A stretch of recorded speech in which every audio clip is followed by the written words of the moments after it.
Good morning. Can you hear me? Good morning. And welcome to the fourth of the Transmediale 2020 end-to-end exchange sessions. It's titled Deplatformization and the Ethics of Exclusion. I'm going to introduce the moderator of this session, Rachel O'Dwyer.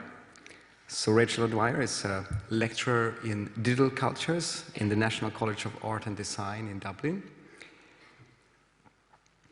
And her research focuses on the intersection of cultural and digital economies, with a particular focus on networks. She also wrote actually a piece for the book, which I regret to say is probably now sold out, that we have published with the Institute of Network Cultures for the festival, Eternal Network, on this topic. She works on many other things like digital payments, surveillance capitalism, and the different modes of organization and ways to resist that. She's also the curator of the Dublin Art and Technology Association and a regular contributor and co-editor of the Neural magazine, another publication that you can find at the festival, which has devoted a special issue to this year's Transmediale theme. And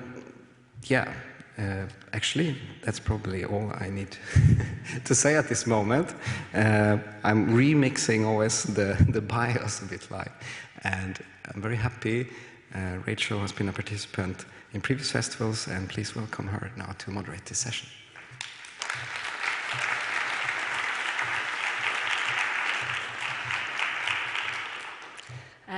I just wanted to say, first of all, thanks so much to Christian for the opportunity to actually engage with the work that we're going to be discussing today, because I think it's really, really fascinating. I think a couple of years ago, I was feeling like increasingly critical of the politics of networks and openness in peer-to-peer communities. It was around the time when like blockchain was like really, really big. And beyond a few things like Joe Freeman's work on the tyranny of structurelessness, it felt like maybe I didn't have the language to put that sort of frustration into words. And then I sort of stumbled across a body of work that isn't really positioned necessarily within media theory, but seemed to say a lot to the politics of networks. So one was this book, which was about, probably some of you've read it, it was about Matsutake mushrooms by the anthropologist Anna Singh. And she was tracing the supply chain of these mushrooms and the ways in which they operated within sites of ecological devastation, and how they frustrated attempts to kind of organize beyond the local. And it's not only really beautifully written, but it really helped me to articulate some of the kind of baseline critiques of a drive towards scale and consensus that we maybe see in peer-to-peer communities, and start to think about how these processes might operate from a more local position. And around the same time then I kind of came across another book by Karen Barad, she's sort of like former theoretical physicist who sort of turned towards philosophy. And I know Eva, uses this in her book, but she was using everything from Heisenberg's uncertainty principle through to discussions of like fetal ultrasound monitors to kind of explore the interplay, I suppose, between kind of material and discursive practices in the formation of what we might call the real. And again, that seemed really crucial as somebody who looks at networks to kind of explore tensions maybe between the immaterial and the material. So kind of in a long-winded way, it seems to me that there's these maybe fascinating things that we can learn from areas that aren't maybe necessarily, right at the center of media theory. So Barad's agential realism, the care ethics of Maria Puig de la Bellacasa, Anna Singh's ideas of latent commoning, Donna Haraway's push towards entanglement and tentacular thinking, and of course, Eva Giraud's work, which is problematizing the entanglement theories of Haraway and others, and arguing that we need to be more aware of the sort of unspoken exclusions we produce when we claim that we're kind of collapsing hierarchies in some ways. So it seems like, this work might be very, very central for thinking about networks in the face of, on the one hand, kind of very large-scale infrastructural rollout, and sort of the big like centrality of platforms, and on the other, maybe a recognition of the sort of limitations of peer-to-peer communities that are built on principles like openness and scale and universality. And so what's really exciting, I think, about the scope of the panel this morning is that our speakers have, I think, a really strong kind of transdisciplinary strength, that they're kind of giving us an opportunity to engage with these discourses and make them speak to one another. So hopefully we're going to encounter in the connections between Eva Giraud's critiques of entanglement and Roel and Aymeric's critique of openness and explorations of forms of defederation in the Fediverse platform is this sort of common ground to think about how we can use these ideas for the future of network activism. So just some of the key questions maybe to think about are, what kinds of exclusions are being produced or hidden in claims for non-hierarchical organization? How might critiques of entanglement help us to reassess some of the core tenets of FLOSS or open source or peer-to-peer as it concerns ideas like openness or network agnosticism or decentralization? And drawing on the collective experience of our panelists and our respondents, from very diverse areas, what possibilities maybe for action are there between the kind of complexity of entanglement and the necessary exclusions of hierarchical forms of organization? So we have three speakers who are going to be giving two kind of talks today, and then we have three respondents. And I'm going to just introduce those in due course. So I want to begin with our first speaker for today, Eva Giraud, who's a senior lecturer in media at Keele University, which she tells me is quite near to Manchester. So her research has two strands. Firstly, she's looking at how activists negotiate tensions associated with the media platforms that they use, particularly the challenges that are posed by social media. And secondly, she's looking at non-anthropocentric theoretical work, which explores ways of thinking and acting in the world that move beyond human exceptionalism. And she's the author of a book that was published, I think, in August of 2019 by Duke University Press, What Comes After Entanglement, Activism, Anthropocentrism, and an Ethics of Exclusion, it's just so rich. It's a really excellent read. Anyway, so I'll invite Eva up here. Thank you so much.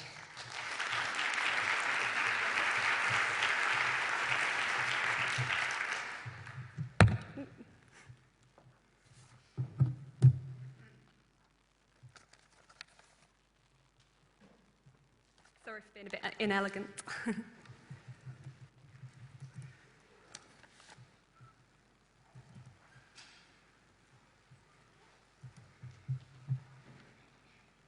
Great. Okay, so I think, as Rachel kindly said, the reason that I was invited to speak today was because of this book that I published last year called What Comes After Entanglement. And really what the book was doing was taking a series of case studies from different instances of activism and trying to read them with but also against particular bodies of theory that's emphasised entanglement and complexity as kind of goods, I suppose. And why I was doing that wasn't to just say, oh look, you can take this body of theory and use it to understand activism better. I was trying to think about how the different specific situated instances of activism that I was looking at could somehow speak back and perhaps complicate some of the claims being made in this body of theory. And I've got to say, even though the book does talk a bit about alternative and activist media use, in terms of the after entanglement or indeed after networks theme, my focus was really on a parallel body of theory associated with fields like the environmental humanities, more than human geographies, and animal studies, that's had a similar emphasis on the ethical potentials of entanglement and interconnectedness. And even though I'm going to focus on work from this tradition, I do hope it kind of relates a bit to some of the debates that have been ongoing about kind of tensions to do with networks too. And I'll come back to media more specifically in the conclusion in relation to that theme. So I'll start by providing a little bit of context. And I do apologise here, I'm about to homogenise this really rich and heterogeneous body of work, but I'm going to do so anyway for the sake of ease. So I think, for me, what this body of work does really beautifully, and we could kind of add Anna Singh's work here as well, I suppose, is that it tries to kind of unsettle the human in some way by emphasising entanglements between humans and other entities, from animals and plants to technologies, microbes and minerals. And the purpose of recognising those entanglements is, of course, an ethical one, and it's been a critically important ethical intervention, I think. It's something that's created space for less anthropocentric ways of thinking about, but also hopefully acting in the world. However, as I've kind of read this book, and I think from talking to people, as lots of people have read it, sometimes it becomes difficult to work out where to kind of act at all. You know, how do you act amidst irreducible entanglement and complexity where everything's connected? And indeed, a lot of these theorists themselves have begun to pose these problems. Alexis Shotwell, for instance, suggests that the kind of specifics about which set of relations we might want to push for and not others is sometimes a bit unclear. And I think this problem has been compounded a little bit by the way this body of work has tended to evoke activism in quite specific ways. And again, I'm going to homogenise a little bit here, so I do apologise. But essentially what's happened is a little bit of a bifurcation has been created between forms of activism that are evoked in a kind of positive way as complex forms of activism that respect the entangled complexities of the world and stay with the trouble through virtue of recognising that what they do refuses moral solace and recognises that every course of action is in some way impure. On the other hand, there's this body of work tended to be quite critical of activism that's framed as overly simplified and explicitly prioritises one way of doing things above others. And in the kind of main bulk of this talk, what I'm going to do is take an example of activism that falls on each side of this dichotomy to show that they're a little bit more similar than they're sometimes presented in theoretical contexts, in order to ask what that kind of breaking down of these distinctions does to the theory itself. And the kind of points I'm really going to make are that even forms of practice that might seem like they're responsive, seem like they're complex, still carry some form of exclusion. And on the other hand, sometimes forms of activism that have seemed to kind of take quite a firm stance and have been criticised for doing so, have actually offered quite a lot of resources for taking responsibility for that stance that are sometimes kind of ignored or neglected when those forms of practice have been criticised within the theory. So, in kind of asking for more of a focus on exclusion, I'm kind of not doing this, obviously, as a sort of unique thing. For quite a long time, there have been a number of theorists who've tried to kind of really foreground what happens when you sort of shift the focus a little bit away from recognising and responding to entanglements, and instead towards the kind of acknowledgement that every form of action carries an intendant exclusion.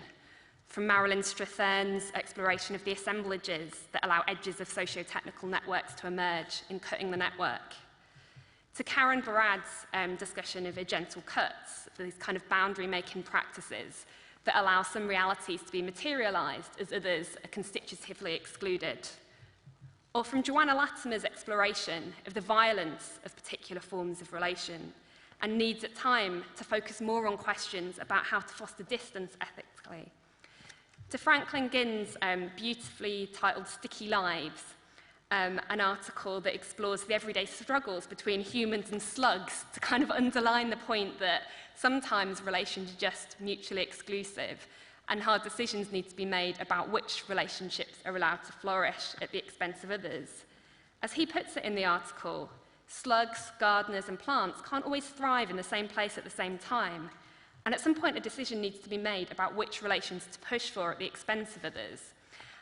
This obviously seems like quite an everyday example, but I would recommend people read this because there are some really beautiful descriptions in it about, he interviews a lot of gardeners, and the kind of anxieties people have about how to deal with slugs ethically are really beautiful, from planting plants that slugs don't like to less ethical exclusions, such as throwing them over fences for birds to eat. You know, the possibilities are endless.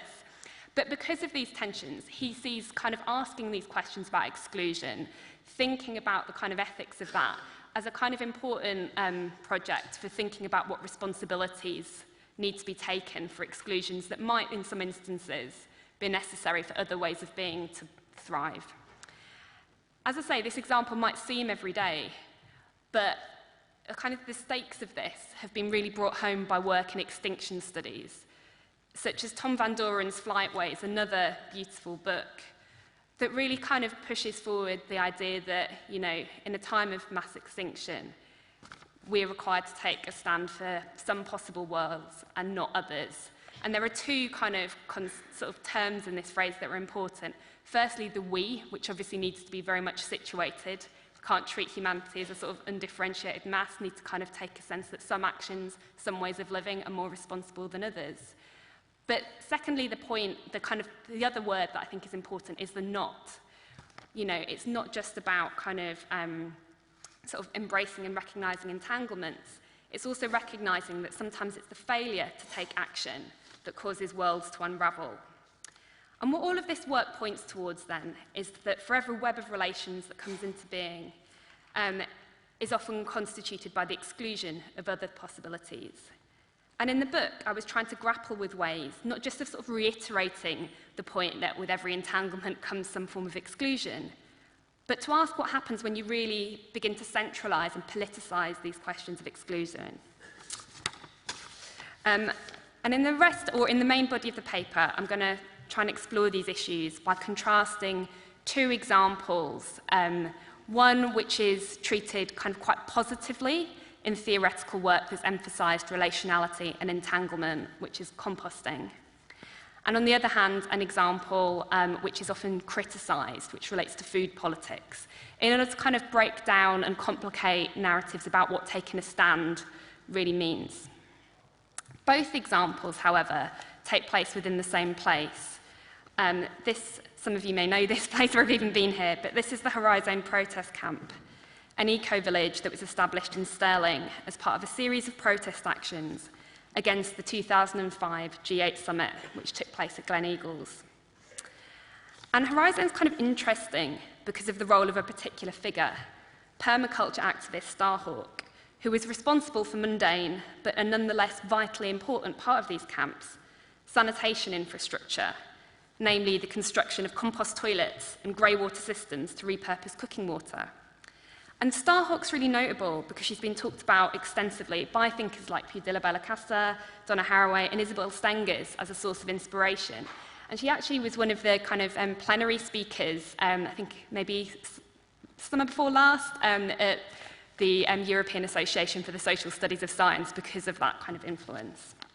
Now, the reason Starhawk's been taken up so extensively, I think, can perhaps be seen by this quote, which is from a chapter she authored in this book. Central to Starhawk's practice is making things explicit which ordinarily exist as background infrastructure. Here, situated practices of creating water systems are a means of opening up questions about what forms of labour are necessary and sustain in everyday life, who does this labour, and whether things should or can be done differently. The type of infrastructure is also really important in tying together concerns about hidden labour with issues of sustainability, drawing attention to intersections between patterns of human labour, hidden labour, and the environmental consequences of infrastructures that underpin everyday life. Starhawk's narratives offer these incredibly detailed descriptions of how activists had to respond to really location-specific challenges, such as how to engage with particular soil types, or how to create apparatuses to dispose of cooking water when dealing with mass catering saucepans that were too difficult to lift at all. As all of the painstaking details about soil types, drainage, and even the weight of cooking pots make clear, these infrastructures required site-specific negotiation. It wasn't just a matter of taking a one-size-fits-all model of water systems and implementing them. And the resonance between this body of theory and Starhawk's work stands in contrast, potentially, with another key aspect of protest camps, which are related not just to how food is disposed of, but food itself. And that's the example I'll turn to next. In addition to having a lot of hard work involved with creating these alternative sewerage and water infrastructures, a lot of work also went into creating kind of food infrastructures. And this is a chapter from the same book that I mentioned earlier. And on a superficial level, the construction of sort of food provisioning was actually quite similar, surprisingly similar perhaps, to the challenges faced by water systems. One of the groups involved, the Anarchist Teapot Collective, for instance, detail all manner of debates and decisions that had to be made about which food to source, where to locate it, and how to prepare it. Campsite catering dilemmas ranged from how to deal with the muesli mountains that resulted from unexpected local donations to the camp, to how to cater for unpredictable numbers of activists, which led to an over-ordering of bread and unique culinary creations such as, and this is a quote, bread spreads to put on other pieces of bread. There were also dilemmas about how to clean 350-litre pans that were almost as large as the activists who washed them up. So saucepans here seem to be a recurring sort of site of difficulty. And this was quite aside from trying to ensure everyone was fed by coordinating catering collectives who came from different national contexts and held different levels of experience, without just installing informal hierarchies where UK-based or more experienced groups dominated.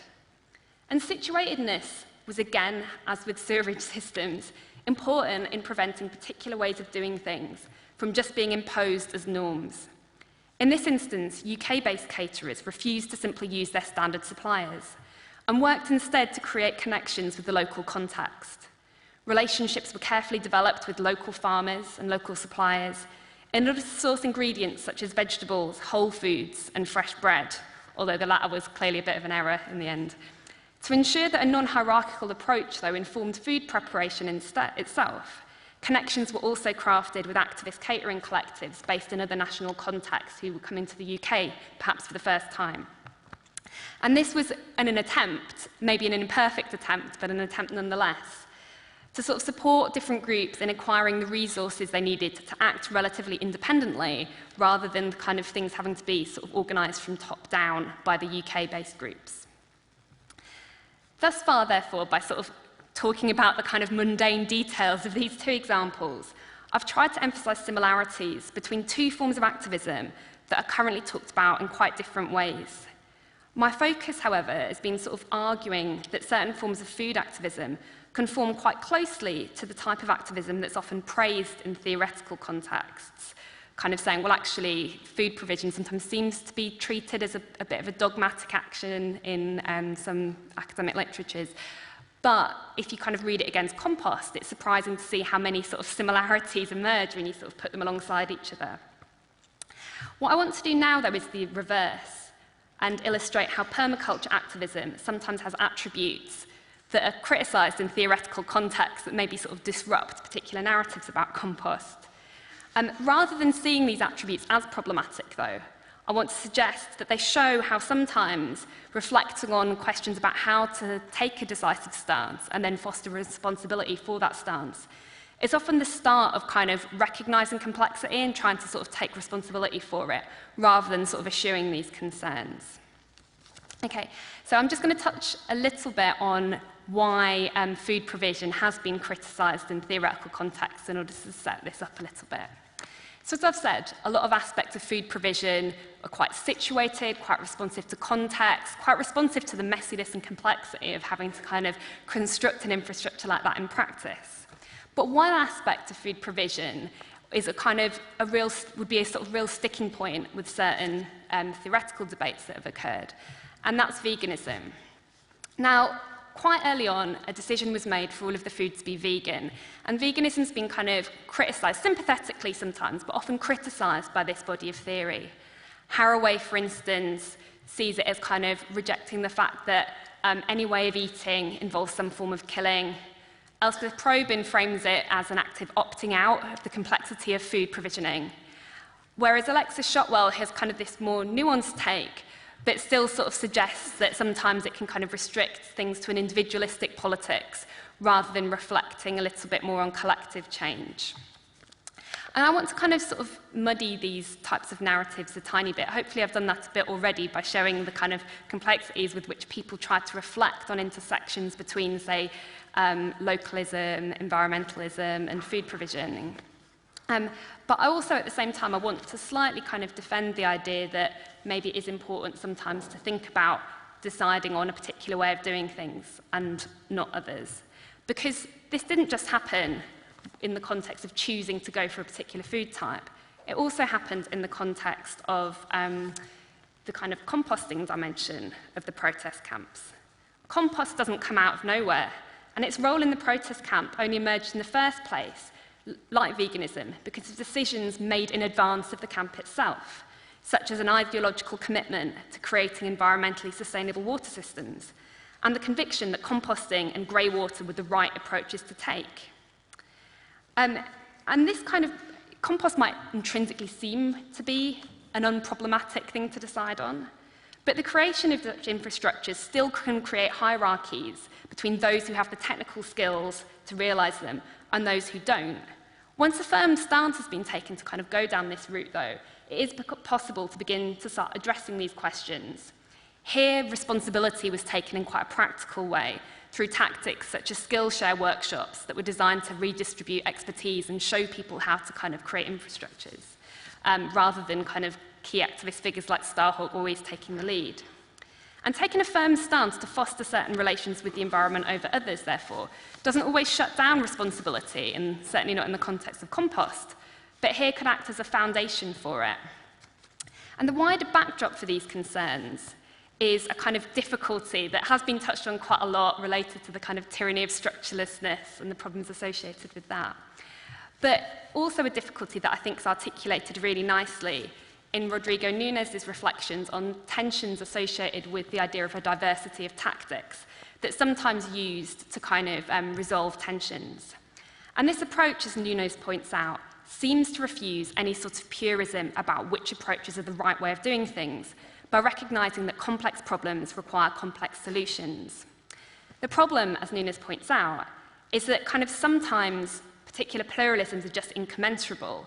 So allowing lots of affinity groups to kind of do their own thing can mean that some perspectives kind of, or some ways of doing things inadvertently dominate and cancel each other out. And the two examples he gives are kind of pacifism versus non-pacifism. So you can't have groups doing both because sometimes a kind of one group engaging in violent direct action might cancel out the possibility of it being, say, a pacifist space. The other example he gives is also the idea about who talks to the media. So if some groups really have a principle about not talking to the media, the mainstream media that is, while other groups decide they want to talk to the media, then that can lead to tensions because, again, a decision to do that proactively can kind of erase the possibility of disengagement. And it also might mean that the particular group who do speak to the media end up being the spokespeople for the group as a whole.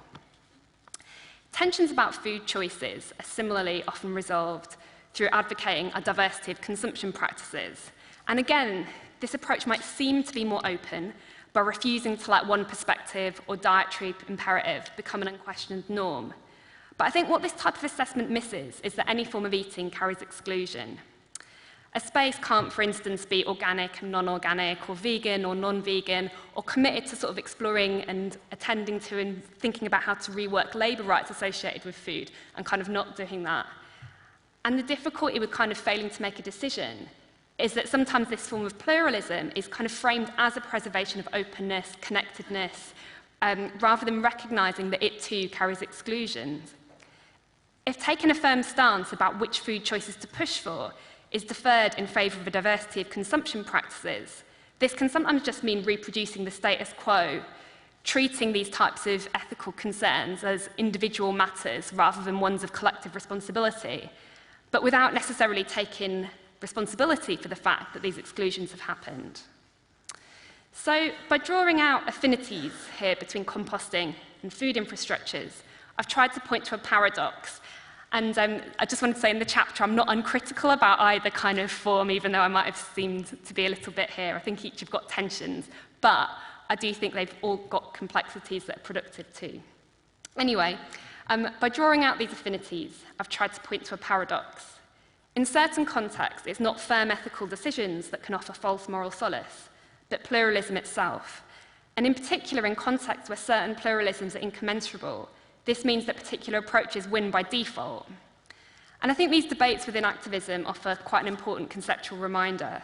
However nuanced and responsive of particular practices, some ethical decisions always have to be made in advance of the situation, rather than just assuming that an ethical emphasis on entanglement, complexity, and interconnectedness might lead to less hierarchical forms of ethics. Perhaps what's key is recognising the exclusions that arise in every course of action, and finding ways of centralising, politicising, and taking responsibility for these exclusions. And I'm going to kind of end with touching on a really, really different example from a totally parallel strand of research that I've done with colleagues that's about, unfortunately, quite a bleak topic, which is the spread of hate speech on social media. This seems incredibly different, but I was trying to think a little bit about how more of a conversation could be had between research that I was doing with different people in different contexts. So just to contextualize this image, I know so this was a project that was in collaboration with computer science, and a lot of projects like that use big data have got visualizations, and this is our one, basically. But essentially, this visualization represents particular clusters of people who were retweeting a hashtag, which was Stop Islam, and it was a kind of explicitly racialized attack on a particular group of people that was in the wake of the Brussels bombings. And this kind of cluster over here were people who were using the hashtag to spread a lot of disinformation, to spread hate speech.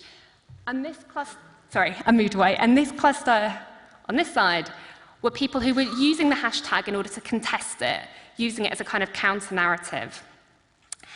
And the kind of problems that we noticed, particularly when trying to write this up and find literature as a kind of framing for this, is that despite the wealth of critical work about social media, Twitter themselves, when they were sort of responding to this, still kind of said, well, I think their statement was Twitter still plays an important role in public debate.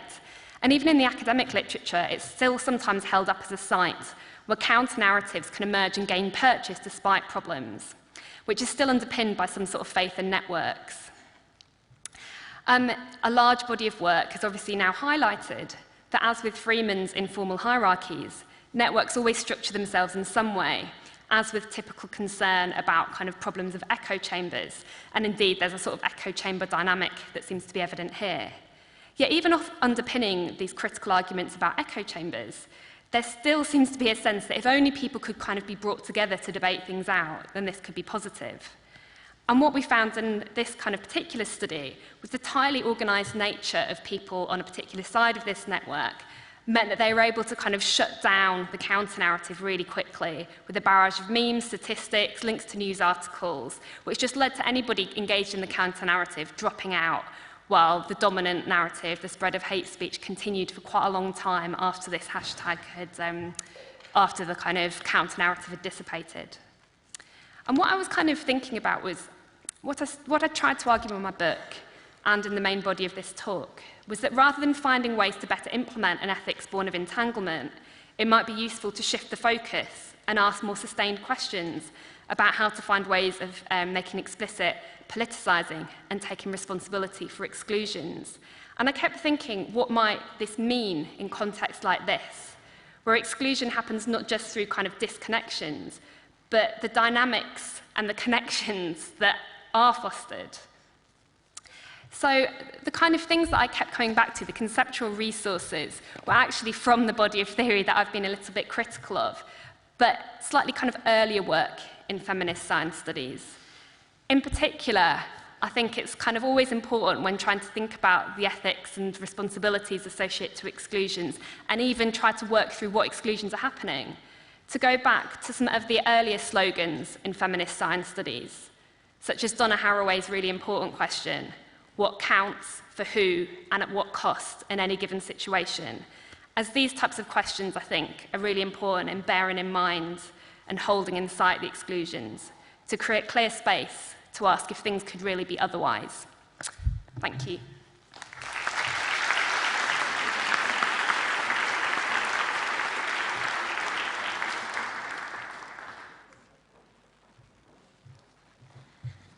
Thank you so much, Eva. Now we're going to have two speakers who are, I suppose, talking about a specific example. They're looking at the sort of alternative social media network, the Fediverse, and I think they're going to provide some really interesting kinds of maybe grounded examples of what Eva's just been speaking about. So I'll just introduce our two speakers. Aymeric Mansoux describes himself as someone who's been messing around with computers and networks for far too long. He's the founding member of server-based collective GoTo10, and some of his recent collaborations include the Score Codex, an archive about the possibility of archiving what remains, an 8-bit video game about the manipulation of public opinion, and Whistleblowing for the NES, and Lurk, a server infrastructure for discussions around net computational art, culture, and politics. Aymeric received his PhD from the Centre for Cultural Studies at Goldsmiths University of London for his investigation of the techno-legal forms of social organisation with free and open source-based cultural practices. And he currently runs the experimental publishing master course XPub at Piersfort Institute in the Willem de Kooning Academy in Rotterdam. And Roel Roscam Abbing is an artist and researcher whose work deals with the issues and cultures that surround network computation. And he engages with themes such as network infrastructures, the politics of technology, and DIY practices. And he's currently a doctoral candidate in interaction design at Malmö University, where he's researching alternative social media. So if I could invite you both up to the stage now for your contribution.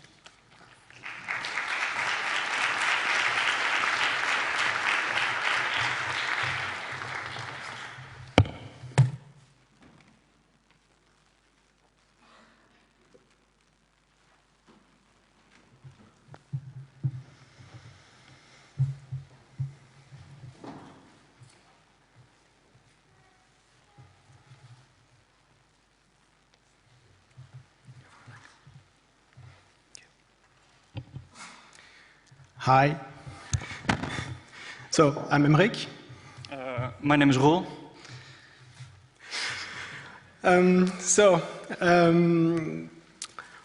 Let's read this. What if we were to accept that the goal of theory is not to extend knowledge by confirming what we already know, that the world is a place of domination and oppression, and what if we asked theory instead to help us see openings, to provide a space of freedom and possibility? So basically, this talk is not a talk about the crisis of social media. We believe that in the past years, there has been a lot of social media critique and perhaps even a surplus.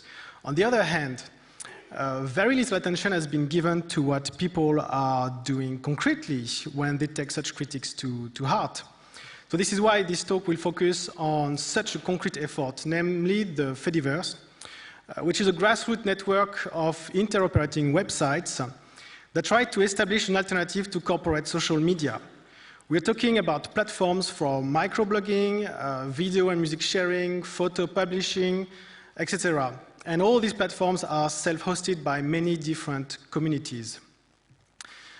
Even if this talk does not want to be a critique of social media, that does not mean that this presentation is uncritical of the Fediverse. So what makes for us the Fediverse so interesting lies in all its flaws, the issues it tries to address, and also the surprises, complexities, and lessons that such an undertaking requires. So this presentation is not really about presenting the latest techno-solutionist services, so it's more like an introduction to these networks and to present the current state of our research. And with this presentation, we also hope this will encourage you to look more closely at what's happening right now, one click away from Facebook, Twitter, YouTube, and other services like this. And because we're mapping out this research, this is why we chose to present in the form of 7 theses, really as an attempt to start mapping out potential points of interests and directions for further explorations. But these theses are not only about social media, they're also linked to the becoming of free, libre, and open source practices. Considering that the Fediverse is arguably part of a larger free and open source culture, this talk will also focus on exploring the kind of mutually generative relationship between both alternative social media and the world of floss. So by now, I'm sure you've been asking yourself, what the hell is this Fediverse? So let's do a quick overview and introduction. So to put it dryly, the Fediverse is a network of interoperable social media. But what does that even mean? It means that instead of having a single organization, having control of all the things of what constitutes social media, all the things become visible and can be appropriated and shaped in all sorts of different ways. So very concretely, on corporate social media, everything is conflated into the name of the product. There's virtually, for all practical purposes, no distinction between the app, the URL, the community. For instance, Facebook is just any and all of these different parts. On the Fediverse, all these elements are up for grabs and can be combined, recombined, challenged, and activated in different ways. So, very concretely, if you're on Twitter, you cannot comment on a YouTube video. And this is not any technical limitation, this is really a business choice. But on the Fediverse, people are actually trying to undo these kinds of choices. And so there it's possible to be on a video sharing platform, see content from other kinds of platforms, and comment back. All of this is implemented by something that's known as Federated Networking, which is pretty much how email works, at least until everybody switches purely to Gmail.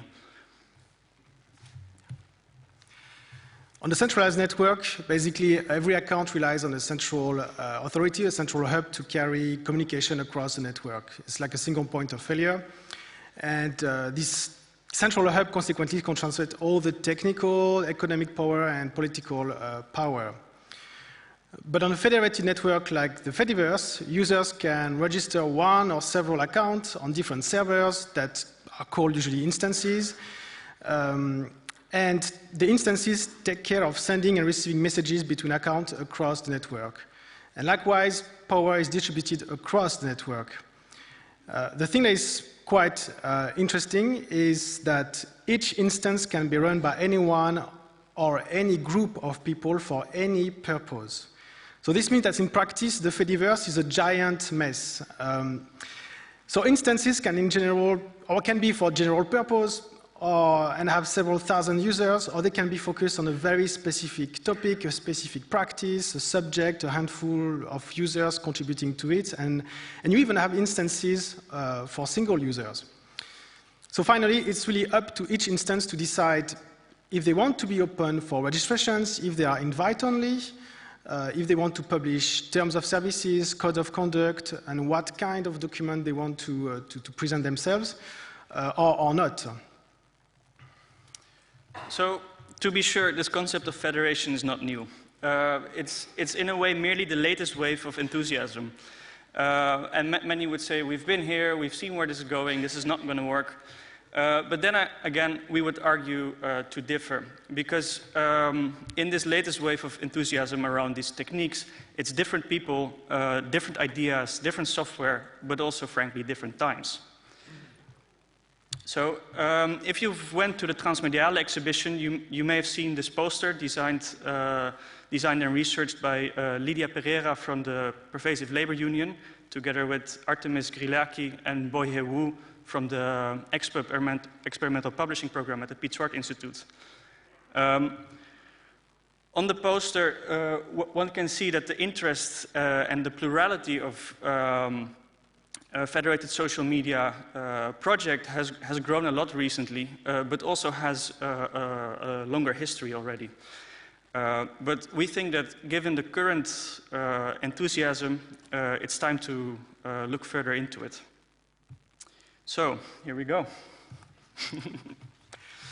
Okay, so memes. So what would be a conference on art and digital culture without a good discussion about internet memes? So social media platforms have allowed the democratization of meme production and have greatly facilitated their circulation. I'm sure everyone knows that already. They achieve this by creating software that favors the circulation of viral content to keep their users hooked. So now the problem is that if you do that for more than a decade, well, you end up with everything looking like a meme to have any chance at being noticeable on social media. But there's also something else that was less discussed until more recently, which is how memes became a language. It's a language through which new collective identities could emerge and would also permit existing subcultures to be stronger. And this to the point of turning commercial social media into a hostile and toxic environment for many communities. But it also made painfully visible how content moderation on corporate social media was always biased. So as a result, all those that ended up excluded or harmed in this environment became more and more interested into, well, basically migrating to platforms that they could control themselves. So reversing a little bit, or actually reversing radically the narrative of the universal global village, and also providing a good counterpoint to the tech industry claim of connecting the world without friction. So in a situation where silencing or voluntary exile are the only options so far, federation, on the other hand, opens a third way. It allows the community to engage with conflicts and exchanges with other communities while remaining undiluted in its scope, ideology, or interest, and of course for better or worse. But in this situation, we can wonder if this is not going to accentuate thinking along axes of friends or enemies, to the extent that simplistic meme warfare will be eventually replaced with network wars. So this is why I think that if we're going to talk about memes today, we have to move the discussion to the level of these social media infrastructures. We must talk about these environments that allow, for better or worse, like I said, the sedimentation of knowledge. And what happens when some specific discourse can accumulate and concentrate online, and what kind of dynamics it creates within the network. So ultimately, in this new context, how to deal with a concept such as openness. So, Thesis 2, Fediverse as an ongoing critique of openness. Openness, universality, the unrestricted circulation of information have been central narratives for promoting technical progress, the internet and the web specifically. At the same time, these concepts are also at the core liberal values that underpin the free, libre, and open source movements. And in a way, by extension, they've also been how social media has been said to be democratizing. Said simplistically, more interconnection and growth would lead to more inclusion, which would lead to more free speech, which in turn would lead to more information, which would lead to more knowledge. This eventually would lead to either more democratic practices or, as we've seen, more profit. So these kind of liberal assumptions either were supposed to lead to more online democracy, but they've also led to massive value extraction. And so in response to the practices of these commercial social media companies, the response from free, libre, and open source communities was to start to create software alternatives. And consequently, the early Fediverse software, what it tried to do in a very open source manner is try to recover these liberal values underpinning social media, but at the same time to try to get rid of the commercial exploitation. In effect, continuing this assumption that maximum interconnection, the universality of the platform, and the growth would be beneficial to all its participants. And this has worked very well for all the FLOSS adjacent crowds, but has somehow also managed to limit the scope of these platforms. In 2017, we saw some new developments in this space. One particular software project called Mastodon made that more diverse communities started to enter this network. And these communities included gamers, but also queer developers or people otherwise traditionally underrepresented in free, libre, and open source communities. These communities, with online harassment and things like the Gamergate scandal in mind, started to challenge these liberal assumptions underlying the Federation. And they started introducing the critiques and practices of queer and feminist thinking, which included ideas such as safe spaces, consent, more nuanced understandings of speech, and of course the prior lived experiences of how online harassment works. So as these communities helped building Mastodon and some of the other newer Fediverse platforms, they started to advocate for options to selectively shut out parts of the network that were harmful to them. And they started to do that through server blocks, or what has become known as defederation. So the links that have been established to decouple that. Unsurprisingly, the Mastodon project got heavily criticized for breaking the Federation. Since in the traditional view of how these platforms would work, limiting the connections would also supposedly limit the productive exchange of opinions and would risk the entire success of the network. However, instead of collapsing, the Fediverse has grown significantly since then. So maybe challenging the assumptions of universality and maximum interconnections allowed some communities to join that space on their own terms by setting their own boundaries. So right now, the Fediverse is home to a wide range of different communities, and some with completely incompatible ideologies. And I would say that what's unique about the Fediverse is that it's both a kind of technical and cultural acknowledgement that openness has its limits. And that openness itself is subject to wide-ranging interpretations dependent on context and time.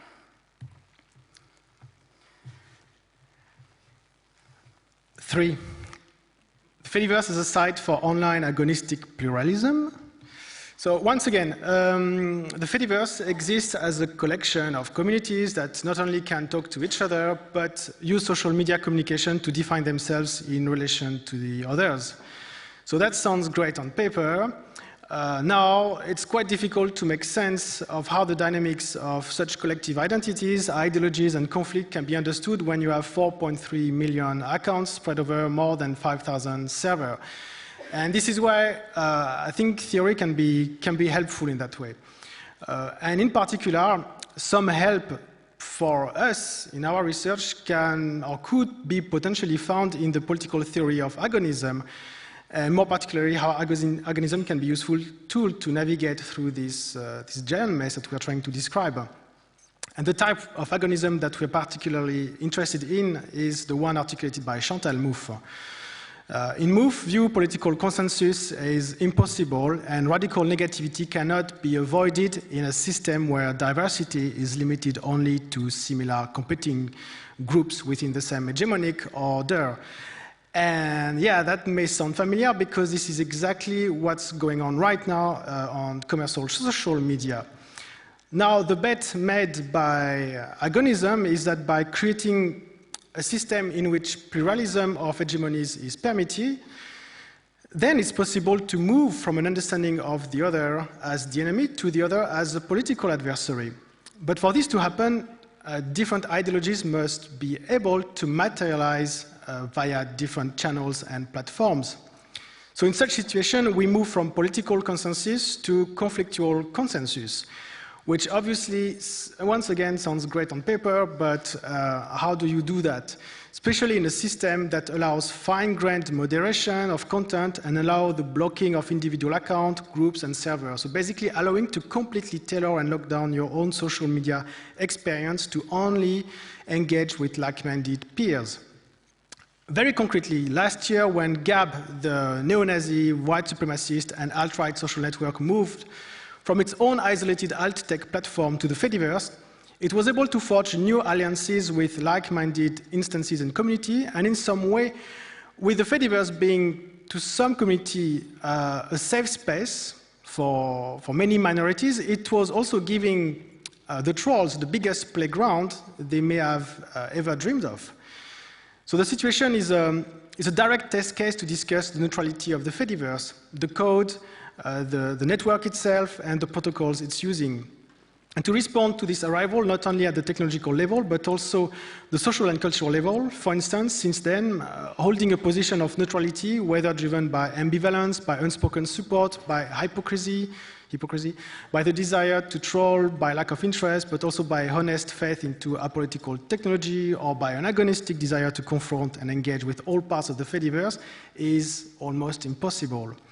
So instead of reaching a state of agonistic pluralism, it could be that the Fediverse would be at best able to create some sort of bastard agonism where instances would form large agonistic without agonism aggregations only amongst both ideologically and technically compatible communities and software, with only a minority of them being able to and willing to bridge between radically opposed systems. So, Thesis 4. Fediverse as a shift from a technical to a more social understanding of privacy. So one of the effects of the agonism or perhaps antagonism that we witness in this space is that we see this shift from a very technical to a more social understanding of privacy in the field of flaws. Historically, the debates around the risks of social media have been focused on privacy and surveillance. And especially after the Snowden revelations in 2013, many flaws projects tried to address issues of surveillance, particularly by governments or large corporations at the network level. And this gave rise to many predominantly technical solutions for privacy. A good example of that is the proliferation of specialized and encrypted apps for chat and email. These tools have, over anything else, favored a kind of peer-to-peer model based on strong encryption, where the trust is always in the code and never in the people. These approaches consequently require considerable technical knowledge from its users. And essentially, these kinds of approaches picture individuals in full command of their communications. On the Fediverse, on the other hand, a different threat model is seen to be prioritized. It's no longer the NSA, but rather online social interaction itself that threatens safety. Consequently, there has been a great emphasis on forming communities that rally around servers. Moderating speech, limiting exposure to unwanted content, blocking out other communities became prioritized features. Federation, in this sense, allowed collective approaches to privacy, in a way dispelling the myth of autonomy and looking more at how interrelation could be a model. And these models came particularly by members of marginalized communities that joined the Fediverse as they sought safer spaces other than the commercial social media. So in this sense, we witness a large-scale trying out of a model which is not about trusting the technology as much as trusting the own community you gather around with. Obviously, this has its limitations and pitfalls. At the same time, however, it has allowed a large group to try firsthand what an alternative social media could be like, without having to have all the technical understanding right from the start. And consequently, from there, they can start figuring out how it should work, both socially, but increasingly also technically. And so to be sure, the Fediverse has not solved any of the major privacy issues, as they're quite hard questions, but they're also social questions. But at least we think that in the Fediverse there's a special context and awareness where this can be fruitfully researched and implemented further. So, 5, Fediverse is a way out of data sharecropping and free labor. As everyone here is well aware of, corporate social media platforms with their focus on self-gratifying metrics and gamification are infamous for taking free and pervasive labor to the next level. So, I mean, this has been discussed a lot in the past years with the concept of surveillance capitalism, for instance. It's a complete deadlock that will never change because all users have agreed to that, right? And even with chronic coverage of social media disasters, no regulatory bodies have seemed to care enough to start acting in any significant way in the past 15 years. So this situation is like this because corporate social media are simply non-democratic systems. On the other hand, on the Fediverse, discussions about who has access to what you post, how it is stored, how it circulates, are very transparent. So to be sure, problems of scraping, doxing, exploitation, and privacy in general are not solved. But at least everyone is able to voice their perspective. And the best way to witness this are on issue trackers that have transformed from a place where bugs are reported to become public assemblies for programmers and non-programmers to deliberate and, most importantly, learn from each other. But what is gained in pedagogy, empowerment, autonomy, and obviously is lost is sustainability in a system that exists outside of the monetization of its users. And so it makes it very, very difficult to basically avoid admin, developer, and moderator burnout. We're not talking even about making startup or millions, but very basic thing. So it's quite complicated, but at least nobody is pretending otherwise. There are challenges that have allowed to reopen discussions about platform co-op, public funding of free software, and basically if economic models outside of surveillance capitalism can exist to support non-exploitative solidarity and care across the whole stack. So thesis 6, is the Fediverse then the rise of a new kind of usership? So one particular way to understand this name, the Fediverse, is maybe as a kind of collective name for a set of practices and expectations and demands of social media software that are evolving. And it is a site where different efforts to produce alternatives kind of converge with roughly aligned goals around the same space. And this is particularly tangible when one starts to look at how userships get negotiated and renegotiated in these spaces. Historically, of course, the first software users were also the programmers. Later, through the decades, this model changed to a situation where the user became a customer and usership was more limited to questions about customization and feedback on product development. Later on, this model eroded even further with the model of usership as a source for revenue for a third party. And to be fair, users on commercial social media do have some ways to participate in the shaping of the platforms they use. However, Fedi users not only engage in bug reporting or the creation of the product's culture, like you can do on commercial social media, but they also become actively engaged in the scrutinization of the code, of the debating of its effects, and sometimes even in contributing code back. Extending these faculties, using these tools, users can also set up their own instances, where they write up their own code of conduct and come up with fitting terms of services, negotiating how they and their community will relate to the rest of the network. At the same time, you can also witness a very different approach in some of the Fediverse projects, where a move has been made to imagine software written for some kind of ideal user, which is able to tweak the program according to their own needs, to a situation where discussions between programmers and non-programmers happen to understand what usership should mean in general and what would be good defaults for as many people as possible. And to be sure, many of the practices of usership that one can see on the Fediverse are neither new nor unique to the Fediverse. For instance, the way that service facilitators or hosters are supported in the Fediverse is very similar to how content creators are supported by their audiences. At the same time, when looking at governance and accountability, these calls have been happening in floss circles for a longer period. And likewise, many of the community moderation has been understood and pioneered on other platforms first and taken over. So what we see is then kind of the Fediverse as a place where all these kind of practices start to converge. And that makes it for us a really interesting way to look at how usership is getting redefined. And to be fair, this space is really homogeneous, going ranging from venture capital-backed alt-right platform to Japanese image board, to platform co-op, to individually hosted server, to safe spaces for sex workers. But one of the things we can see is that while there's such a range of diversity of usership, it's also the space where new forms could emerge that we don't know of yet. So, 7, the future of floss. So until now, pretty much all the internal debates around floss licensing have remained stuck at the level of comparing over and over again the difference between the free software emphasis on user ethics and the open source approach based on economics. But one thing that everyone seems to agree is that whether motivated by ethics or economics, both free software and open source software share the belief that their position is superior to closed source and proprietary modes of production. And they also both agree that the foundational liberal drive at the base of this ethical and economics perspective should not be challenged or questioned. But further discussion have been also inconceivable because of one of the most important aspects of floss, and which is its non-discriminatory nature.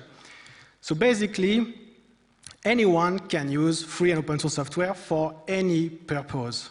So far, this has worked pretty well and has benefited all sorts of groups, from non-profit, for-profit tech companies, and also activist collective. And yet here we are with the Fediverse in a context where many communities are increasingly wondering why the software they develop and publish under free and open source software licensing should end up used basically by groups that want to harm them or others. So this questioning did not happen overnight, of course, because in the recent years, floss has been increasingly directly scrutinized with the emergence of new forms of governance, creations of code of conduct, and open discussion about the political aspect of source code. But this time, however, what is happening is going beyond isolated efforts, virtue signaling and theoretical examination. And because of its diversity of users, developers, agendas, software, ideologies, the Fediverse is becoming the most important system where this new form of flawed critique gets articulated and tested. And it is a place where a constructive critique of flaws and a longing for its reimagination are the most vivid. So with flaws culture increasingly feeling like an overly patched collection of irreconcilables from another era, it is urgent to reevaluate many of its characteristics that have been taken for granted. But of course, if we can accept the much needed sacrilege of thinking of free software without free software, it still remains to be seen what could fill the void left by its absence. So basically, to conclude very briefly, like we said, this is an introduction. This is the state of our current research. And there is basically really a lot of still things needs to be exploited and unpacked. So these theses were just a means for us to start mapping this territory, but also invite you to dive in it yourself, because we really think that this is a field that really needs to have more theoretical, let's say, investigation, but also that needs to be populated by media practitioners as well. If you are, a bit of product placement, if you are interested to look at the argument and this thesis in a more expanded way, there is in the Transmedial INC publication this presentation in a much longer way. And most importantly, if you are interested to have a look at the Fediverse for yourself, please take a photo of this. It links you to an invite code to the instance that we are running. That is an instance for net media computational culture.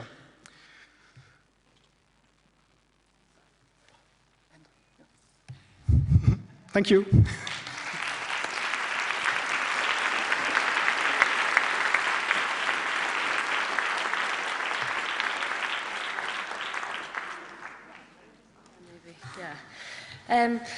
So I'm going to invite the rest of our speakers and respondents to the stage now to give their responses and initiate a broader discussion.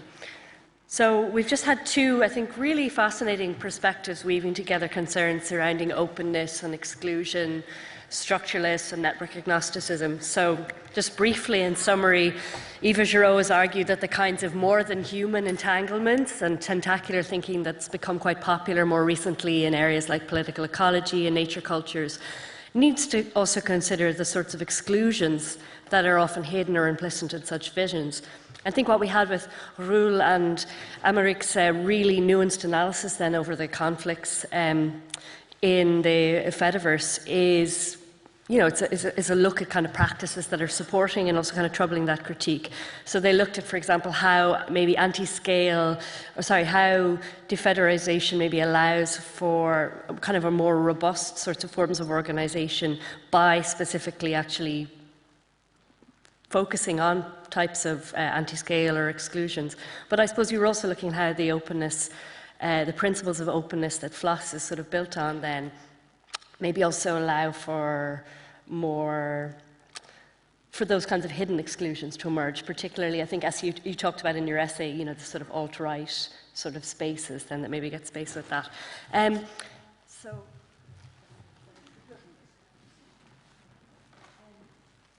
So I'm going to just introduce our first respondent, and introduce each of you, I suppose, as you kind of take your turn to respond. So our first respondent today is Johanna Bruckner, and she's an internationally exhibited artist.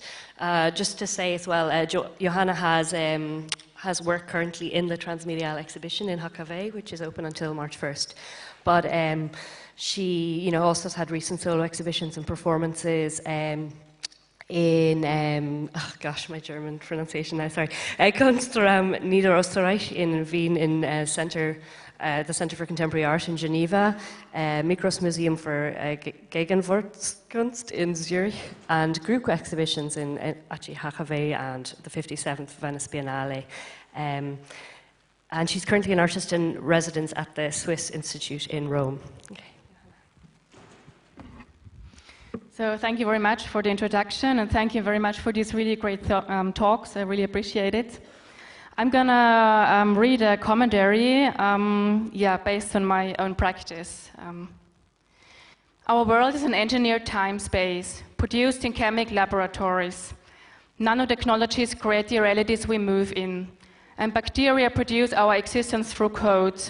They produce our sexual bodies, impact the performance of desire, and design our pleasures, announcing our future as one of sex as design. Bodies and feelings of technosensual modification, their fragile and virtual intimacies, are subject to speculative alteration, while fabricating our social existence as vulnerable relations in the world. These molecules of desire, human and non-human, become the occasion for polymorphic anticipation and embodied micro-agencies of the sensible. Assigned non-human at birth, what are the loves we long for? What are the loves we need? What are the loves we want to feel without knowing they can yet exist? As dissolved substance rather than form, we expand modes of loving and unknown ways of nurturing each other. Born from the mud around the oil pump station, we are the figures produced by Qupotics, a speculative corporation active between China and California. We started tracing the patterns of interconnectivity among the inhabitants of the mud to learn from their symbiotic relationships within the toxic, the self-touch of matter, and undercommoning forms of survival. The sex robots of Qupotics are a hypertoxic chemical irritant, the latest in crowd control technology, born of microplastic microbe-deck DNA. Reproduced in the app, equipped with sensors, mixed genitalia and tentacles, we detach from our gender to transgender limitations imposed by the human condition, shifting forms to avoid violence, trapped in meshworks of violence, labor, and the libidinal orders that contradict each other. We hold a poetic conflictual relationship to the world's social and economic ecologies. We are equipped to map and distribute the energies and intelligences that constitute us, circulating as prodesis.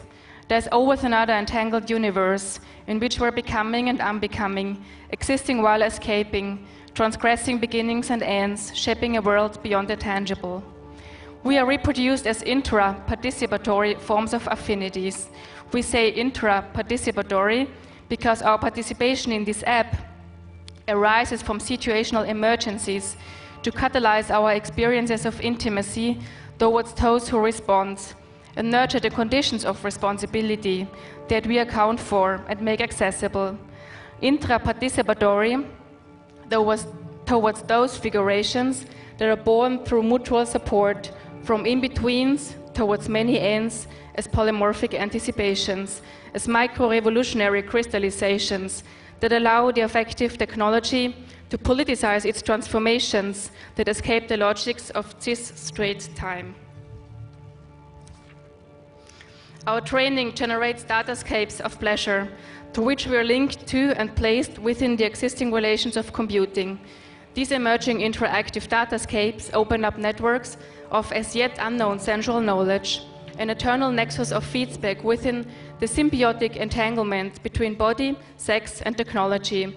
As a micropolitical virus, the bodies that reproduce our app infiltrate the configuration and performance of other technical machines and their relations. Its agency is recognized not only by its appearance as virtual pleasure, but by its ability to redistribute the processes of transmission, streaming, and downloading.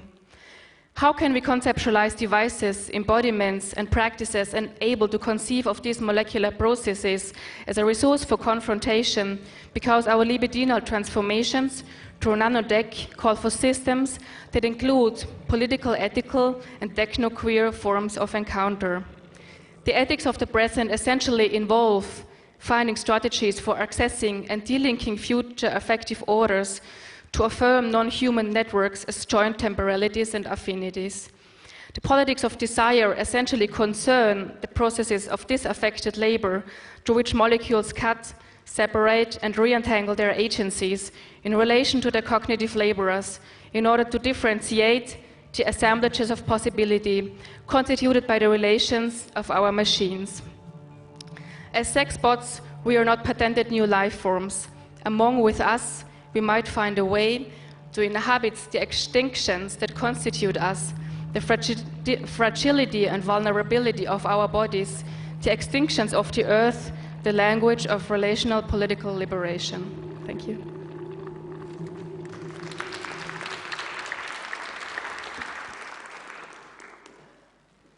So our next respondent for today is Kreutler, who's a writer and researcher interested in how cultural narratives of technology shape their use.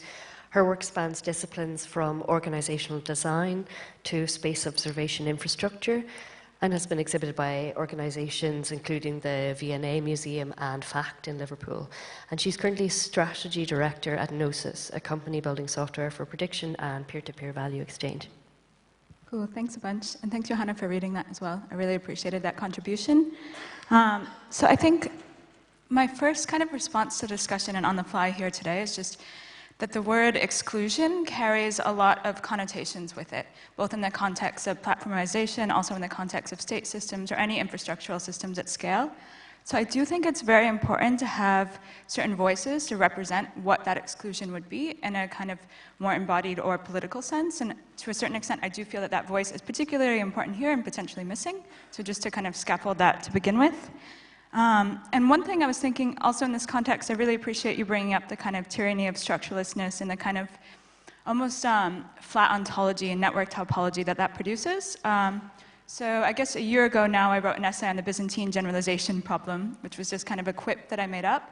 But it was the idea that, like, if every issue becomes an issue of governance, then it's kind of the same, it's the same end to different means of the tyranny of structurelessness, where you can challenge everything on the position of who is speaking it, what is the agent acting, and you produce a similar kind of topology to what you might see in Karen Barad's kind of entanglement, where every sort of kind of agent or actor is able to halfway articulate itself to another. So I think this is important also just as a tactic in general, that you can challenge governance decisions and you can bring up governance as an issue at every point along the way, actually to challenge things, and also it can produce a flat ontology when you want to deploy it. It's not necessarily kind of an all or nothing, but it's very tangential to the circumstances at hand. And additionally, because I work in like decentralized tech and software, there's a huge issue at the moment where decentralized tech is often equated with decentralized political or social processes. So it's the idea kind of along the lines of the Fediverse that like a technical system that's somewhat decentralized produces a non-hierarchical form of social interrelations. And I think that one of the questions for this panel that's important is what is the degree of like verisimilitude between a network topology, either a technical or infrastructural one, and the social processes that it wants to produce? And do those really have to mirror each other? And does one looking a certain way produce another, or vice versa? Because I think that both of that kind of question, and also just thinking through social systems and technical systems in terms of decentralization is not particularly helpful because we don't necessarily know what we want to produce from them. So it's not necessarily that like non-hierarchical forms will give us better ethics. And I think that that's a conflation that often happens. And so just, I also think potentially, connotations aside, we can think of exclusion also as a positive act where we kind of reinstate difference in a different way and kind of leave behind, there's a certain sense in which I think if you say kind of enabling non-human actors and kind of agencies and articulating everything to the same degree of agency also produces a similar kind of tyranny of structurelessness of kind of agents and actors in the world. So what forms of difference and exclusion do we want to actually kind of reframe as a positive act? So I was thinking recently about Federico Campagno's recent book, Technic and Magic, which is very different from, I think, the discourse here. But there's an idea of, in contemporary life, we have a kind of form of absolute language or serialization where every kind of unit can take the place of anything else. And what can we do to kind of articulate a different cosmogony beyond that? And what actually that becomes is a kind of positive act of exclusion by saying, that these forms of kind of the ineffable, or in his terms, kind of like the sacred, stand outside of what can be serialized in language, and also what can be serialized in kind of meaning or poetry or otherwise, and preserving that space of what can't be incorporated in the system within the system itself, and making sure that what can't be incorporated is then somehow flourishing outside. So I think that really comes down to a question of kind of cultural practices around these platforms, much more than it does in terms of kind of their technical architecture. So what kind of cultural practices do we want to embed in kind of state-scale governance systems, but also kind of smaller-scale decentralized technical systems? And what cultural practices do they carry with them? To me, at the moment, feels a much more important question than like, how can we take care of infrastructure better? How can we know how infrastructure works better? And maybe this is just coming from working in tech for a little bit now. And I don't mean it as a jadedness, but I feel like it's a kind of, we need to embrace another kind of form of meaning that poetry or otherwise can only give us in order to get there. And I know that sounds vague, but I'm happy to make it less vague in discussion.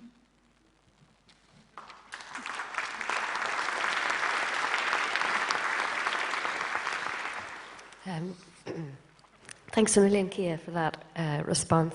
So our final respondent then today is Marie-Luise Aymeric. She's a professor of media studies at the Institute of European Media Studies, the Department for Art and Media in the University of Potsdam, and she's also on the board of Transmediale. She's a member of the European network How Matter Comes to Matter, and of the research network Affective and Psychotechnology Studies. She is an acting director of the Brandenburg Center of Media Studies and the spokesperson of the graduate program Sensing the Knowledge of Sensitive Media. And her most recent publications include Desire After Affect from 2014, Timing of Affect with Bernd Bossel and Michaela Ott from 2014, and Affect Ecology, Intensive Milieux, Sensitive Environments and Aleatory Encounters from 2017. Thank you, Marie-Luise. Thank you very much. Thank you to all of the speakers. I very much appreciate the papers, and I thought, to take up the challenge, not to going to read the prepared paper, but to take up really, the notions I've only heard a couple of minutes ago. And I was actually I can't say I was very much surprised, because, this is actually the topic we are thinking about and talking about. But I was surprised, to hear notions such as agony, antagonism, of course, exclusion, ethics of seclusion. And I was remembered, when I started with my own work, in the mid-80s, and there we have a very, very different vocabulary. For instance, race, class, gender, where there's three major notions, we as guiding lines for our way of thinking, the human being, of thinking, being in the world. Only a few years later then, let's say, around mid-90s, these three terms, class, gender, race, have totally disappeared, more or less disappeared in the discourse. Instead of that, we had affect, entanglement, flat ontologies. Now, today it seems as if we are totally fed up with these entanglements, and everything is entangled with everybody. And, of course, we have a new mantra, and the names for this new mantra, Haraway, Barad, and a few others. Now, this is a kind of, I have always been very skeptical, these kind of turns. And I think, it's not. And it's not. I'm not going to offer any answer, but I'm trying, to rethink, what we can't go back, of course. And I think, Haraway was the first of these thinkers being totally aware of the technological interventions in the way we are thinking ourselves and the way of being in the world. Most of the authors in the early 90s, embracing, for instance, affect, embracing entanglement, embracing flat ontologies, had started, to do their work without any reflections on the technological development going on at the right time. And I think, today we don't have to talk about technological micro and on a micro and on a macro level. We just know it's everywhere, and we can feel it. It goes through our bodies, it goes through the way we think, it goes through anything. So we are not going to talk about it anymore. Now, But there is actually no way going back, stepping back. And I think it was also her way when she started, to do her work on cyborg. She said it doesn't make any sense of saying, oh, bad technology, we don't want, to deal with it. But she asked us to rethink what is the human being, what is politics, what means responsibility. So this was actually in the early 80s when she published her Cyborg Manifesto. Then she went on, with companionships and with kinships today. Now, against this background, I asked myself, where is the next step? And I thought, it's quite interesting, with the agony and antagonism, with going back to Chantal Mouffe and Ernesto Laclau, asking, in which ways we can rethink democracy, in which ways we can think politics. I myself, have tried, to find a different way. And I would very briefly outline my ideas I'm working on, or have been working on over the last years. I'm trying, to think in which ways machines, just, to take this as an overall term, machines and humans are intra-acting, to use another term by Karen Barat, intra-acting, and to understand, the end-to-end, which is the topic of the Transmediale of this year, to take this end really seriously. Now, we're not, to ask, for a new sovereignty for the user, for the human being, but really take it seriously to rethink, what it might be if the human being is not, either entangled or disentangled, but it has come to a certain way of think. The thinking has come to a certain end of the human being, and I try, to rethink this ending of humans and their special position or their extra position. With the term of the non-conscious, a non-conscious zone where machines and humans are really intertwined. And it's even more productive, I would say, to think about and to concentrate on questions of free or new organization or new distribution on various levels, a redistribution of skills, of responsibility, of cognitive competence, such on the level of responsibility, the level of knowledge production, the level of communication and decision making. So it's less a question of regaining any sovereignty, but rather a question of redistributing human territories between others, such as machines, programs, networks, parahumans, and to ask in which ways they will overtake or develop new skills on a political and ethical level. Taking this as the point of departure, I describe in my work developments in media technology based on a view of social processes and processes of subjectivation as being linked via digital operations of affection.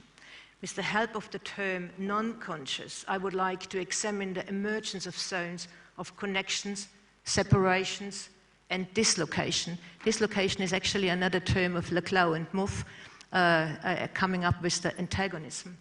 And I try, to analyze these zones between humans and machines, between humans and environments, between environments and infrastructure, that must be seen both as new arenas for strategies of digital manipulation and as new human, non-human, or more than human fields of actions.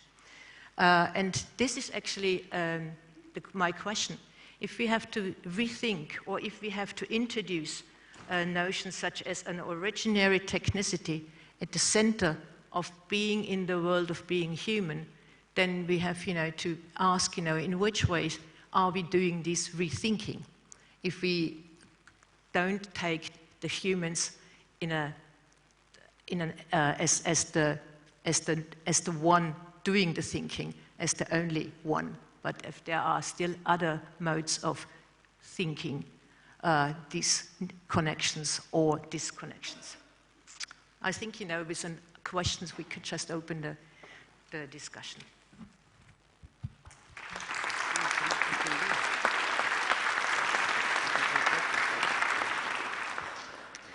So I think we've just had 3 really interesting responses, which maybe have opened up a whole bunch of questions for our speakers. And I kind of wanted to just jump in on what Marie-Luise was saying, maybe about thinking about this idea, mode of agonism that we're getting in MOVE's work, which I think it's a really interesting framework for disrupting the move towards this quite technologically deterministic forms of consensus that you sometimes see in peer-to-peer or blockchain, and that you do such a good job, you, Roel, and Aymeric do such a good job, I think, of exploring that in your paper. And, you know, Kia, you had this, I think, really crucial comment about how we need to not conflate sort of technical, you know, kind of topologies of organization with forms of social practices. And I think in your paper, you know, in particular, in the Transmediale publication, you do a really good job actually of unpicking how this works in practice, because you call the kind of outcome of this bastardized kind of agonistic pluralism. So it kind of aspires to be that, but maybe sometimes also falls short in terms of social organization. And not to put you on the spot, Eva, but I was curious the whole time I was reading your papers in advance as to whether or not this idea of agonistic pluralism was something that you kind of engaged with in your work, whether it maybe presented a framework for the kinds of more critical forms of entanglement. Yeah. For you. Yeah, sorry, and then I'm going to shut I haven't necessarily engaged with that framework just because I think there's probably a lot of working through in terms of the 2 bodies of theory. So I do think a lot of working through would need to happen before those are brought together. I did want to speak to the really important point actually you were making about the kind of obviously very negative implications of particular forms of exclusion and the connotations. Because for me, that was the kind of most important reason and the motivation really in trying to kind of bring those discussions back, because I felt that focusing on exclusion started to kind of come back to some of the questions about class and racism that you were saying have kind of been ejected inadvertently from some of these kind of literatures. I mean, they're kind of hinted at, but as Sarah Ahmed puts it in Living a Feminist Life, sometimes people who try and kind of draw attention to those issues are accused of almost applying some sort of distorting lens on the world that doesn't take into account the pure ontology of things, etc. And I think I've been really inspired by particularly kind of thinkers like Kim Tallbear and Zoe Todd, who've kind of pointed to the exclusions in the theory itself. So that was kind of my starting point for trying to think about those questions. And I wanted to kind of think about what happened when you politicised exclusion, because I think the key question isn't just highlighting exclusion, because that can be as kind of unhelpful as just saying, oh, everything's entangled, but to try and think a bit more carefully about the sort of ways in which responsibility can be taken. And it's those questions of responsibility that I think are particularly important to centralise, really, rather than exclusion itself, if that makes sense.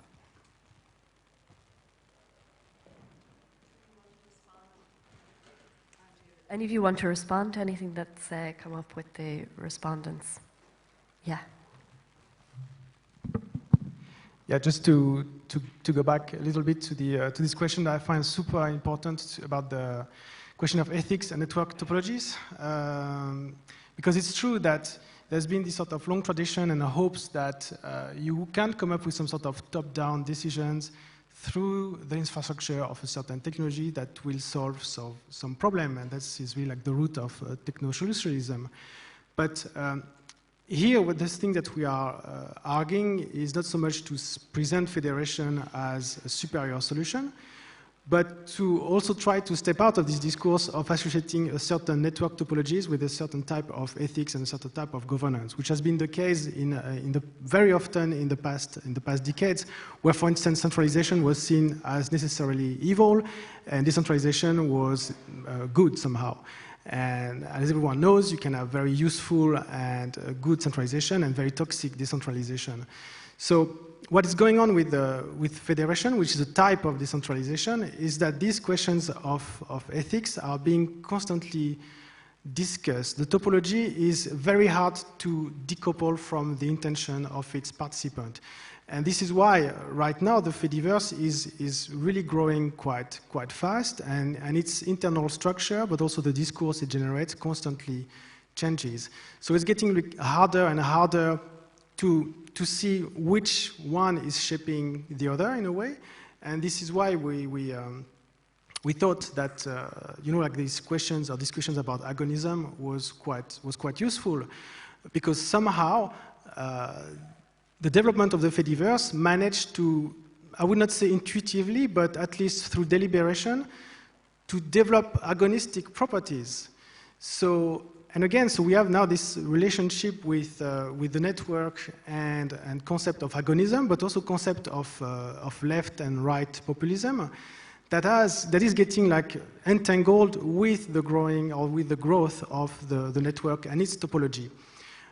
So that's very hard to navigate, to be honest. It's not something that we are. That's why I think we decided to approach the questions and this presentation on the form of thesis, because it was. It's very, very difficult to see which one is triggering the other, how any kind of type of governance are basically in place, the type of ethics is generated, the type of discourse it's creating. It's just that it's going on right now. It's deeply fascinating, and it's really borrowing this idea that was originally coined by Christopher Kelty about free software practices, that the software is constantly becoming. And now we are moving to this idea of the network is constantly becoming in the context of the growth of the Fediverse.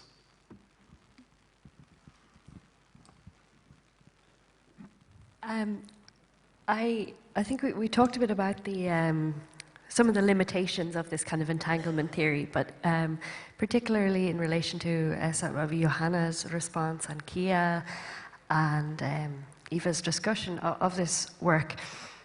I think I was curious to know what this kind of relational kind of entanglement can maybe offer us for peer-to-peer. For me, one of the kind of big issues with this isn't only that maybe we have forms of quite inherent exclusion in these spaces, which we absolutely do, but that we have a very kind of often limited idea of subjectivity in these networks. So we tend to imagine cooperation as being something that's very anthropocentric, that presumes a very kind of neoliberal economic actor, if I'm making sense. And then we somehow hope that we can somehow produce another kind of mode of organization, even while we sort of underpin it with these very, very limited kind of rules. And so I wondered if, and you mentioned sort of poetry, Kia, and you were talking very much about this kind of tentacular entanglement, Johanna. How could we use this sort of relational thinking maybe to try and produce maybe new kinds of subjects in the networks, new ways of making kin. I don't know if that makes sense. Yeah.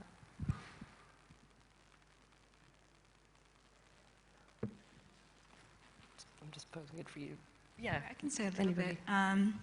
Sure. So I guess from personal experience, I remember reading Karen Barad's Meeting the Universe Halfway when I was much younger, and how I interpret it changed my life entirely, because I really loved, it was mentioned in the presentation, but it kind of takes the uncertainty principle, but positions the idea that the observer is always an actor in a given kind of set, limited context. And then that as ability to produce kind of entangled ontologies was really important for me. But I think in trying to kind of use theory as a lived practice, this is a very personal thing to say, but I feel like it also led me to kind of a daily practice that let certain boundaries disappear. And I always kind of wanted to be an entangled observer and kind of not set necessarily kind of strict lines, getting involved in a bunch of different disciplines, doing a bunch of different kind of mediums, expressions, whatever. And I found after a while that this wasn't so sustainable, this way I had kind of really naively interpreted a kind of daily practice to come from the theory.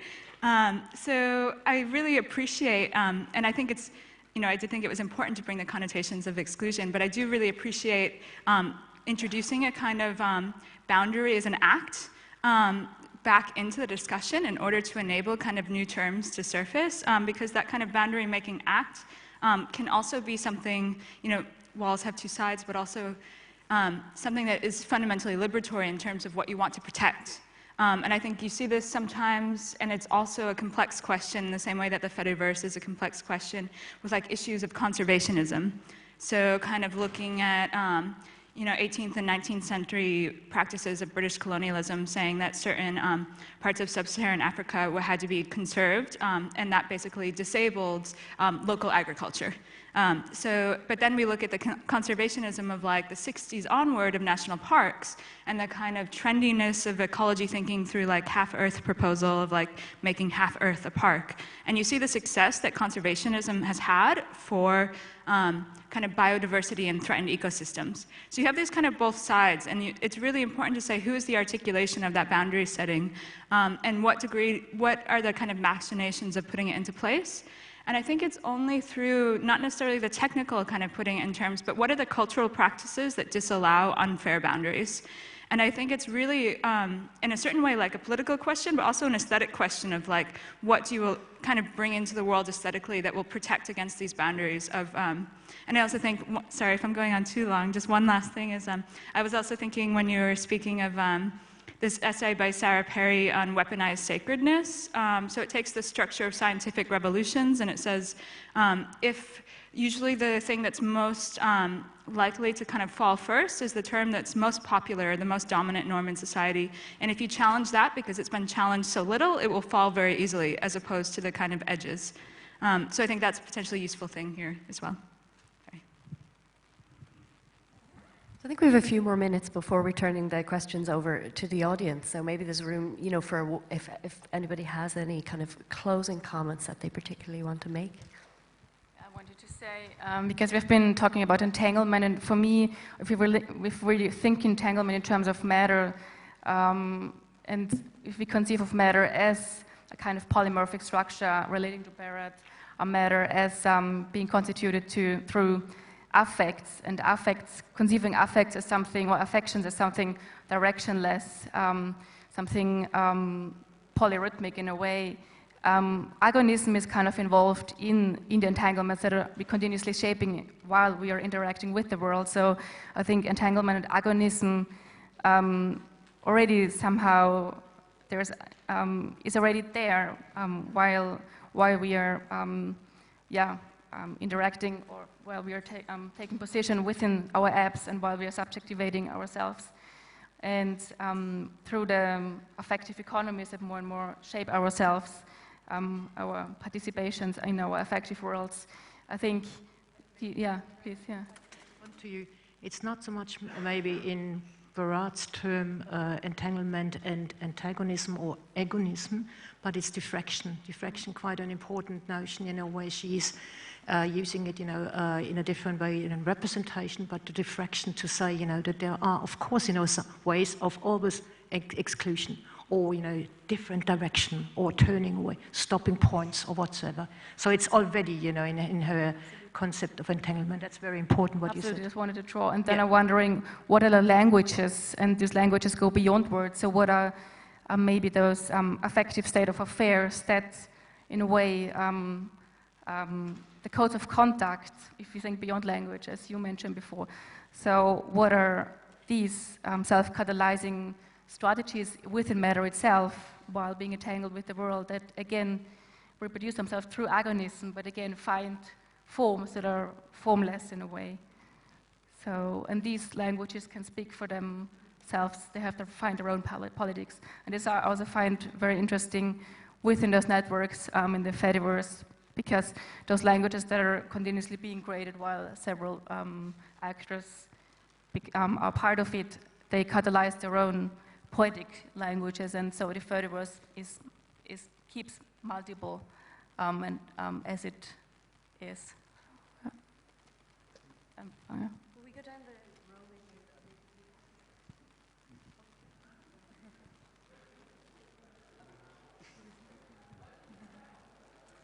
row? Okay, so we have about 15 minutes left then to take question and answers from the audience. So it's quite limited. So I think there's people going around with microphones if you want to put up your hand if you have a question. And I'll just ask you to keep your questions quite kind of brief and to the point so we can get as much audience participation as possible. Nobody wants to ask the first question. So we've one over here, I think, on my right there. I'd like to try to bring the language of something that happened yesterday into this language of today. And yesterday with the ecologies discussion, Ulysses spoke about being shaped by this neoliberal and capitalist agenda and being sort of fed as raw material into its agenda. And in terms of the language you're using, the exclusion that's happening perhaps is that we are excluding ourselves as organisms on this planet. And we're facing a really huge collision of is it going to be the machines or is it going to be the biological in this world? And I think we're not discussing the techno-fascism of that question. And I would also add that there's this cliche that we cannot go back, that we're entangled in this machine world. And I would say if you walk into a burning theater and you're still alive, you can walk out. You can make it to the exits. And so we should be contemplating whether we can actually disentangle ourselves from this dominance of the machine world and not to turn it off completely. We have to work with tools continually. I totally appreciated the Fediverse explanation and what we can do with that. But I think that we really need to look at the challenges of what we're facing of mass extinction and say, we really fucked up. We really made big mistakes with thinking that we could use these machines that were designed pretty much by military-industrial complex and neoliberalism and shaped us into something that might not be able to survive in this machine-dominated world. So I want to put that into that language and see if you can respond to that. Yeah, no, that's completely right. And I think that, again, this presentation of the Fediverse was not an attempt to promote yet another solution to all our problems. But as it turned out, the Fediverse, it's here, it's growing, but it's inhabited by human beings that are actually talking about these topics quite extensively. I mean, there is a small but significant part of the Fediverse that is interested into how this sort of technological footprint can be reduced, what kind of other lifestyle can be, or not lifestyle, sorry, but way of living can be invented or responded to. The notion of self-care and disconnecting is also super important on many Fediverse threads, where people are monitoring what is being done, what they are doing to themselves. So it's true that there is this sort of, this thing that has been launched and we are all dragged into it for better or worse. And as it turned out, it seems to be more worse than better, obviously. But the thing that is quite, I would say, more hopeful is that by looking at the kind of narrative that are spinned off, and also the kind of discussion and engagement that is going on right now on the Fediverse, and the type of attitudes towards life and what it is to be a living being approached in this system makes me quite hopeful that the kind of communities that are living in this environment are somehow have integrated this critique, have integrated this need to say, okay, we have to stop, we have to slow down. So, of course, it's not a sort of, it's an anarcho-primitivism where we're going to stop using the machine. There are a lot of nerds, a lot of geeks, people who are really enjoying having this sort of intimate relationship with networks and technology. But the relationship is also shifting. So, once again, it's a space that is interesting to look at also for these reasons. I think we have time for Eva if you wanted to make a response. Okay, it was just in relation to what you said about sometimes it feels like it's helpless because we're so entangled and so you feel like, you can't really do anything. And it made me feel like one of the kind of worries I had or one of the reasons that I was thinking about these issues in the first place was because of concerns that I and a few friends had with kind of the phrase "staying with the trouble" being used in kind of ways that were sort of antithetical to how it was supposed to be used. Because it was obviously supposed to say that there's no sort of innocent course of action and we have to sort of take responsibility for that. But increasingly I saw it almost being used as a sort of just acknowledgement that things were complicated. And it was almost like the limitations of a methods section. It was just there, you know, you got these articles that said, described quite awful situations sometimes, and then said, you know, but it is hard, we need to stay with the trouble. And it sort of didn't seem to kind of, the way it's been picked up and used maybe hadn't seemed to think of a way out. And then you got kind of Anna Singh's, as you said, beautiful book that takes hope from the ruins and thinks of these pockets of hope. It seems like a kind of, you know, the capacity of mushrooms to thrive in industrially damaged forests, for instance, which seems like a kind of way of, you know, positive way of thinking about those things.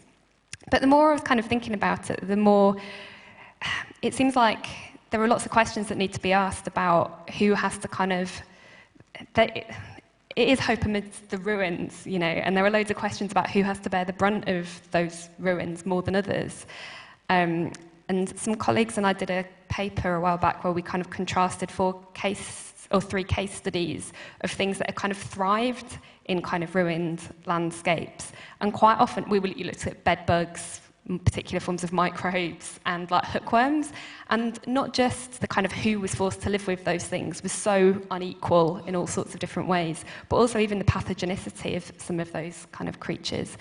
And again, it's kind of, I feel like some sort of responsibility needs to be taken for ameliorating those ruins rather than just kind of taking hope in what thrives amongst them.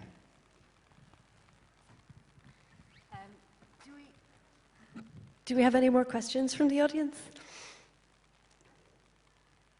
Also, Johanna, I think you had a response there you wanted to make. Yeah, I mean, with these, I mentioned in my statement, in my response at the beginning, the way our world is shaped in laboratories, produced through bacteria and code and nanotech, they're more and more fashioning our bodies.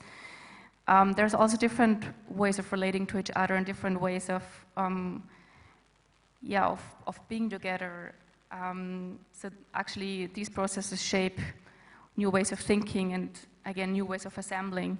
So, there's new apps appearing, new software, new groupings, and we can, share these concerns and also create exchange of what it means to live and to live and work together. So, and especially if we conceive ourselves as multiple entities, reproducing ourselves in manifold platforms at the same time, where we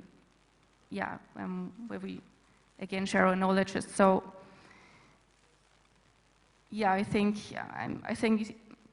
I'm interested in these actually affirmative ways of what it means to live in the age of transformation through technology, and what it means for our affective languages. We have a question here in the second row. Hello, yeah, I've got one for Eva. I was interested in the elements you were talking about in the main argument about the tyranny of structurelessness, and I wondered if you could comment on some recent examples with Extinction Rebellion in London late last year, where a group connected with Extinction Rebellion sat on top of a tube train in a working class area, stopping people going to work, and also the fact that they have a non-hierarchical structure, these circles that take the decisions, but they are extremely vulnerable to infiltration on one hand, and then of course there are also breakaway groups like the tube train and the Heathrow pause, where another group went to fly drones at Heathrow. So I wondered if you had any comments from the perspective of feminism and structurelessness on those recent developments. I suppose that that tube train example seemed to me, I don't want to seemed so counterproductive in terms of what it was doing. I think without knowing enough about that particular case study, I couldn't really kind of comment on the sort of motivations or something, but it just it seemed to sort of display maybe some unawareness or reflexivity of what kind of connections that was severing and what that was doing. The example I know a little bit better in that regard was kind of Animal Rebellion, who were a group who were trying to kind of respond to some kind of criticisms of Extinction Rebellion by thinking a little bit more about non-human animals, or trying to centralize non-human animals. So if you look at a lot of the sort of Extinction Rebellion narratives, I assumed it was about kind of the extinction of the more than human world, but some of the founding statements are much more about stopping human extinction, which seemed kind of, yeah, surprising to me. But anyway, Animal Rebellion was set up. And one of the people who coordinated these protests, so they occupied Smithfield's market, they said that they had to think really carefully about what connections they wanted to kind of foster and what things they wanted to challenge in the world.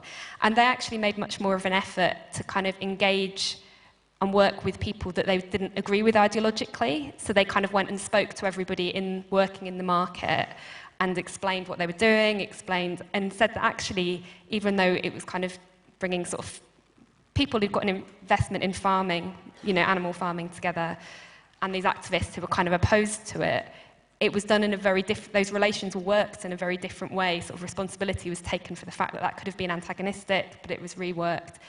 But there were drawbacks to that as well, because some people thought it sort of got rid of the more radical critique that was possible. So, yeah, I suppose it was a kind of an interesting example of a group who were trying to be a little bit more aware of the connections that could be severed and what could be constructed through particular forms of action. So I think we have time either for one more question from the audience or maybe some closing comments from our panelists. So I think we have a question here in the middle.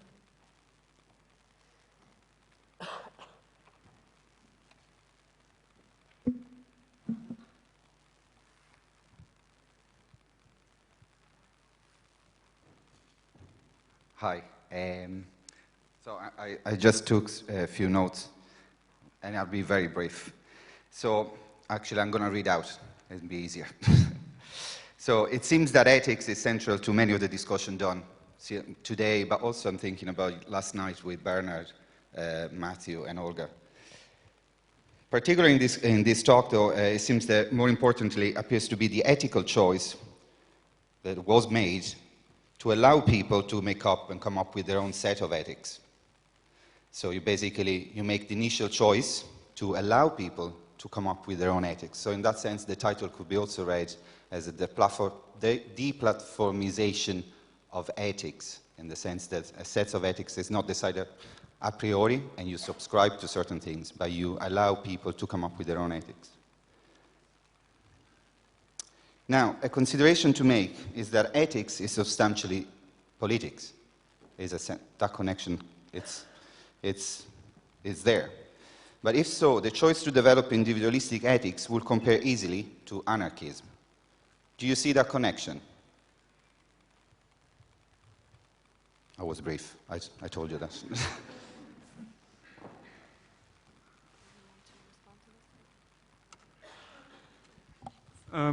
So maybe to open that question up a bit more, I think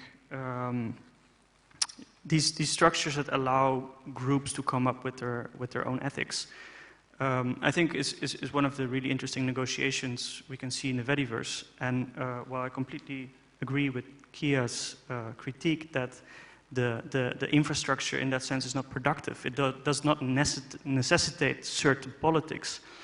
At the same time, it does become a kind of precondition for certain experiments. So both decentralizing the infrastructure, showing that these things are made and are be able to be unmade or remade, reconfigured, exactly allows for these ethics to happen.